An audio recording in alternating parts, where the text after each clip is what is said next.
हम जिन मुद्दों को उठाते हैं या जिधर भी चल पड़ते हैं, रास्ते में अनेक तरह की बाधाएं आती हैं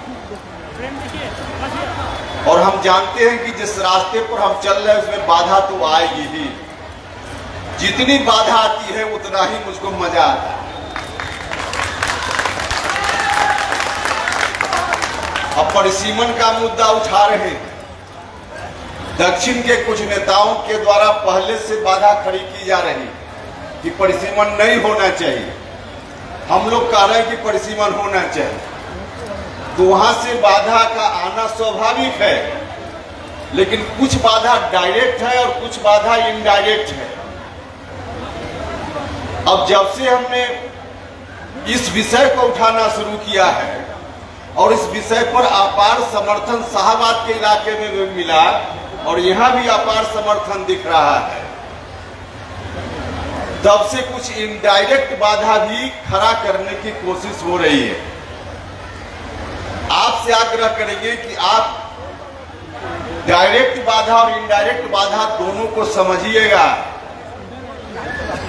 मीडिया के बंधु माफ करेंगे, हम सब मीडिया को नहीं कहते हैं, लेकिन कुछ लोग तो हैं। देखिए, और कोई कारण नहीं है 4 सीट मिलेगी 5 सीट मिलेगी, यह जो चल रहा है, उपेंद्र कुशवाहा ने जनता के मुद्दा को उठाया है। डायरेक्ट बाधा नहीं खड़ा कर सकते तो इनडायरेक्ट बाधा खड़ा करें।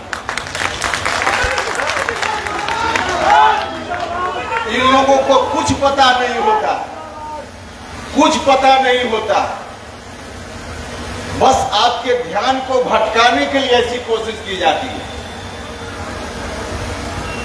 ताकि हम लोग भी उलझ जाएं और जो मूल मुद्दा है उसकी चर्चा छोड़कर उसी के पीछे लग जाएं। अब ऐसे महत्वपूर्ण विषय पर जब हम मीडिया से बात करने के लिए प्रेस कॉन्फ्रेंस भी करते हैं, तो कुछ लोग तो गंभीर होकर इन सवालों को पूछते हैं, जानते हैं, लिखते हैं, दिखाते हैं, छापते हैं। और कितना भी गंभीर मुद्दा उठाइए, उसमें से कुछ लोग ऐसे होंगे पूछ देंगे कितनी सीटों पर लड़िएगा। अरे भैया, जो लोग कितनी सीटों पर हम लड़ेंगे ये तय करेंगे, हमारा काम है। अब कोई चर्चा नहीं, और आपको कहां से अधिकार मिल गया कि 4 सीट 5 सीट और 6 सीट? अगर आपको अधिकार मिल गया है और आपको पूरा पता है तो नाम भी कागज पर उम्मीदवार का आप ही लोग लिख कर दे दीजिए, उसी को हम लोग टिकट दे देंगे। ऐसा फालतू काम मत करिए भाई। जो काम है वो आपका आप कीजिए, जो काम हमारा है, पॉलिटिकल पार्टी का है, हम करेंगे, पॉलिटिकल पार्टी करेगी। अब ध्यान को भटकाने के लिए उनको समझ में ही नहीं आता। उपेंद्र कुशवाहा जो भी सवाल, जो भी मुद्दा जब उठाने का काम हमने किया है, जनता से जुड़ा हुआ मुद्दा, शुरुआती दौर में कम लोगों को यह बात समझ में आती है कि कितना महत्वपूर्ण मुद्दा हम उठाते हैं, क्योंकि सामान्य तौर पे ऐसा लोग करते नहीं हैं। और ऐसा इसलिए नहीं करते कि लोग पद के लिए राजनीति करते हैं, राजनीति में कुछ मिल जाए जैसे तैसे उसके लिए राजनीति करते हैं। उपेंद्र कुशवाहा पद के लिए नहीं, परिवर्तन के लिए राजनीति करता है। और परिवर्तन के लिए राजनीति तो निश्चित रूप से कठिन काम है ही, लेकिन चाहे जितना कठिन हो, हम जनता के लिए जब राजनीति करते हैं तो जनता के सवालों को उठाने में कभी हम पीछे नहीं रहेंगे, चाहे उसके लिए मुझको जो भी रास्ता अपनाना पड़े। हमने हमेशा किया और इस बात की चिंता मुझको आज भी नहीं है कि राजनीति में मुझको क्या हासिल होना है और नहीं हासिल होना है। आपकी ताकत, आपका स्नेह प्यार, यही हमारे लिए बहुत बड़ी चीज है। इससे ज्यादा कोई पद राजनीति में नहीं। गांधी जी किसी राजनीतिक ओहदे पर गए थे क्या? गांधी जी कभी सत्ता में रहे थे क्या? और सत्ता में चाहते तो एक समय था कि गांधी जी देश के प्रधानमंत्री बन सकते थे, लेकिन कोई भी व्यक्ति जो राजनीति में उच्च शिखर पर गया, उससे थोड़ी भी प्रतिष्ठा गांधी जी की कम थी क्या? डॉक्टर अंबेडकर ने अगर चिंता की होती कि राजनीति में हमको बहुत कुछ मिल जाए, तो जनता के जिन सवालों को लेकर उन्होंने रास्ता अलग अलग तरीके का अपनाया, डॉक्टर अंबेडकर साहब को राजनीति में रहकर बड़ा से बड़ा पद मिल सकता था, लेकिन जिन सवालों को लेकर डॉक्टर अंबेडकर ने संघर्ष किया, लोगों को लाभ मिला, यह लाभ जनता को नहीं मिल पाया। और तब डॉक्टर अंबेडकर साहब का नाम आज हम जो इतना सम्मान के साथ लेते हैं, शायद उतना सम्मान के साथ नहीं लिए हो। एक नहीं अनेक उदाहरण, जयप्रकाश नारायण की भूमि बिहार, जयप्रकाश बाबू चाहते तो इस देश के प्रधानमंत्री की कुर्सी तक जा सकते थे, लेकिन कभी कोई पद की चिंता नहीं की। जनता के सवालों को लेकर उन्होंने हमेशा संघर्ष किया। हम यह नहीं कहते कि जो लोग पद पर गए हैं लोग महान नहीं है, पद पर जाने वाले लोग भी एक से एक महान हुए हैं, लेकिन जनता के सवालों को लेकर अगर समझौता करने से कोई पद मिलता हो, वैसा पद से ज्यादा अच्छा है कि बिना पद का रहा जाए। इसलिए उपेंद्र कुशवाहा ने कोई पद की चिंता नहीं की। और क्या हमको मीडिया वाले दिखा करके हमारा दिमाग डाइवर्ट करेंगे कि 4 सीट और 5 सीट। उपेंद्र कुशवाहा कभी इसकी चिंता नहीं करता है। ताकत हमारे साथ है, यही काफी है, यही काफी है। भाई और मित्रों, हमने हमेशा सवाल जनता का उठाया है और हमारा दावा है, आज की तारीख में बिहार की धरती पर राष्ट्रीय लोक मोर्चा एकमात्र पार्टी है जिस पार्टी की ओर से जनता का जो मुद्दा है, जनता का सवाल है, उसको उठाने का काम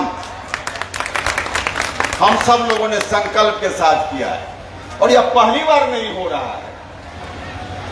जिस विषय पर कहीं कोई चर्चा नहीं होती, लोगों को ठीक से पता नहीं होता, लेकिन हम दूरगामी प्रभाव उसका जानते हैं, इसलिए उन मुद्दों को सबसे पहले उठाने का काम हम करते रहे। हमारी पार्टी में विजन है, दृष्टि है, इसलिए बाकी पार्टी से हमारी पार्टी अलग है। हम विजन के आधार पर राजनीति करते हैं, हम मुद्दों के आधार पर राजनीति करते हैं। हमने जब सवाल उठाया था भारत सरकार में, जब हम मंत्री थे, कॉलेजियम सिस्टम, इस सिस्टम के खिलाफ आवाज उठाया था। आज विषय कॉलेजियम सिस्टम नहीं है, उस पर चर्चा नहीं करेंगे, लेकिन जिस समय हमने सवाल उठाया, हम भारत सरकार में मंत्री थे, पार्लियामेंट के अंदर मंत्री रहते हुए हमने इस सवाल को उठाया। और जिस वक्त हम बोलने के लिए खड़ा हुए, तो पार्लियामेंट के अंदर मेरे अगल बगल के साथी माननीय कई सांसदों ने मुझको टोका और कहा कि आप भारत सरकार में मंत्री हैं और आप सवाल उठा रहे हैं।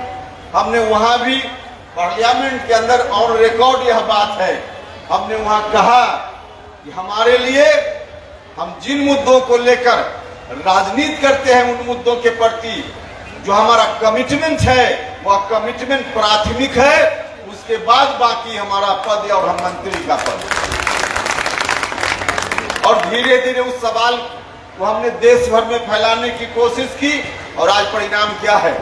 आज अकेले उपेंद्र कुशवाहा नहीं बोल रहा, आज भारत की राष्ट्रपति भी बोल रही है कि कॉलेजियम सिस्टम ठीक नहीं है। आज भारत के कानून मंत्री बोल रहे हैं, सब लोग बोल रहे हैं कि कॉलेजियम सिस्टम के माध्यम से जो बहाली हो रही है, सुप्रीम कोर्ट और हाई कोर्ट में जजों की बहाली, वह अन्यायपूर्ण प्रक्रिया है, गैर लोकतांत्रिक प्रक्रिया है, वह गलत प्रक्रिया है। और आज जब वहां तक बात चली गई है, तो हम पूरे तौर पे आश्वस्त हैं कि ज्यादा दिन दूर नहीं, जो हमारा डिमांड उस मामला में लगातार रहा है कि सुप्रीम कोर्ट और हाई कोर्ट में जजों की बहाली, आज जोड़ दरवाजे से बहाली हो रही है। जोड़ दरवाजे से बहाली का काम बंद हो, और जिस तरह से कलेक्टर, एसपी की बहाली लिखित परीक्षा के माध्यम से होती है, उसी तरह से हाई कोर्ट और सुप्रीम कोर्ट के जजों की बहाली के लिए भी लिखित परीक्षा का आयोजन किया है। यह मांग निश्चित रूप से कुछ दिन और लग सकता है, लेकिन निश्चित रूप से यह मांग पूरी होगी। हमने जिस समय शिक्षा का सवाल उठाया था बिहार में, आज राज्य की सरकार उन्हीं मांगों को मानते जा रही है। हमने उसी समय कहा था कि अगर शिक्षा को ठीक करना है बिहार में, तो जो टीचर की बहाली की प्रक्रिया है उसको बदलना पड़ेगा। हमने जो मांग रखी थी उसी मांग में यह बात शामिल थी कि शिक्षकों की बहाली बीपीएससी या बीपीएससी जैसी कोई संस्था बनाकर हो। तो बीपीएससी से सीधे तौर पे आज बहाली राज्य की सरकार कर रही है। हमने जो कहा था, एक नहीं उनमें से अनेक मांगों को राज्य की सरकार ने हूबहू मान लिया है। और धीरे धीरे हम धन्यवाद देना चाहते हैं बिहार के मुख्यमंत्री नीतीश कुमार जी को, कि उस रास्ते पर चलते हुए नीतीश कुमार जी की सरकार ने ऐसा कदम उठाया है कि धीरे धीरे शिक्षा व्यवस्था में अब सुधार होने लगा है। तो हमने इन सवालों को उठाया था।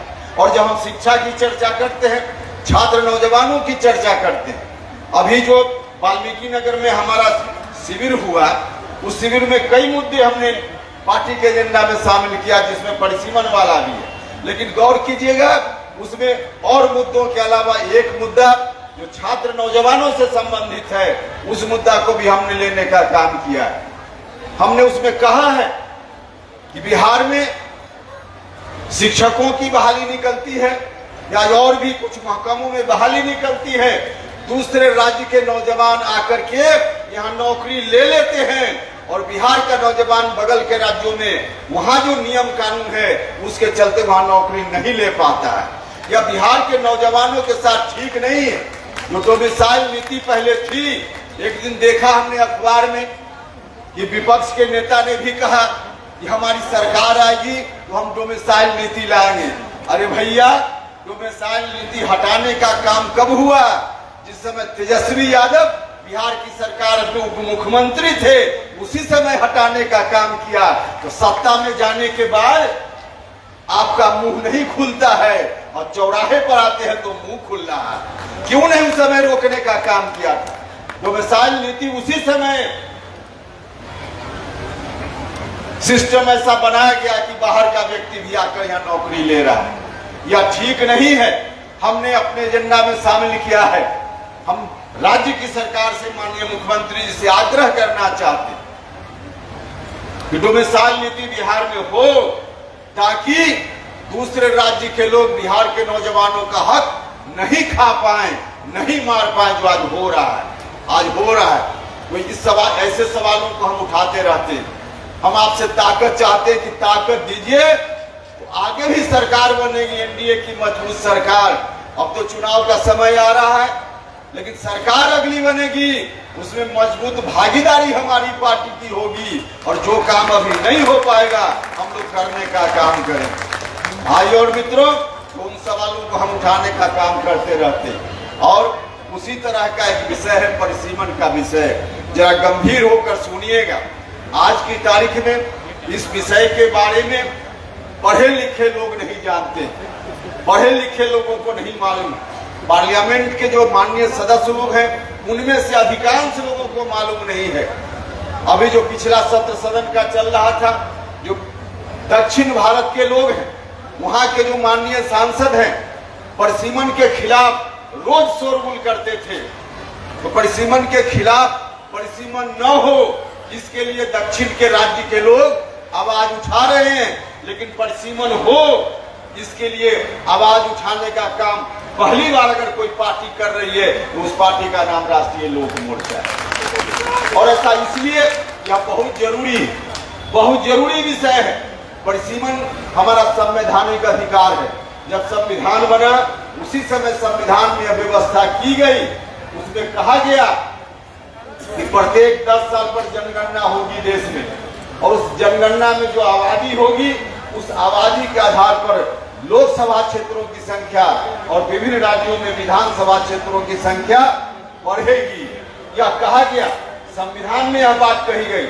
और उसके हिसाब से पहली बार 1951 में सीटों की संख्या लोकसभा में निर्धारित हुई और उसके हिसाब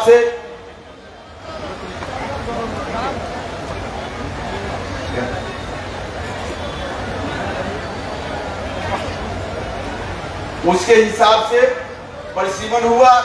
पहली बार 1951 में, दूसरी बार परिसीमन हुआ 1961 में, तीसरी बार 71 की जनगणना के अनुसार परिसीमन हुआ। 3 बार परिसीमन हुआ। तो संविधान में कहा गया, जो व्यवस्था दी गई व्यवस्था के हिसाब से एक बार फिर परिसीमन बाद में हुआ 2009 के पहले, लेकिन उसमें जो परिसीमन हुआ सीटों की संख्या नहीं बढ़ाई गई, पहले ही सीटों की संख्या फ्रीज कर दी गई थी। संविधान में संशोधन किया गया, 1951 में हुआ, 61 में हुआ, 71 में हुआ, लेकिन 1976 में जब आपातकाल बिहार में लगा हुआ था, इमरजेंसी लगा हुआ था, उस समय संशोधन कर दिया गया संविधान में, और संशोधन के तहत कहा गया कि आगे परिसीमन का काम जनसंख्या के आधार पर नहीं होगा, अर्थात परिसीमन को रोक दिया गया 25 वर्षों के लिए। 1976 से लेकर 2001 तक परिसीमन 25 साल के लिए संविधान के संशोधन के द्वारा रोक दिया गया। फिर जब 2001 आया, फिर 25 वर्षों के लिए उसी समय सीमा को बढ़ा दिया गया, और फिर अगले 25 साल मतलब 76 से लेकर 50 सालों के लिए 25-25 करके 2 बार बढ़ाया गया।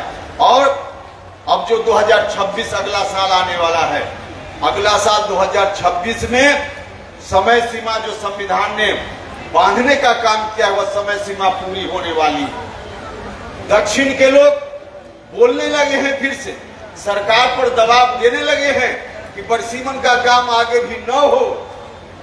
तो जो लोग परिसीमन न हो यह चाहते हैं, मुखर हैं, बोल रहे हैं, और हम सब लोग अगर चुप रह गए, हम सब लोग चुप रह गए, तो फिर से यह समय सीमा बढ़ा दी जाएगी और परिसीमन का काम नहीं हो पाएगा।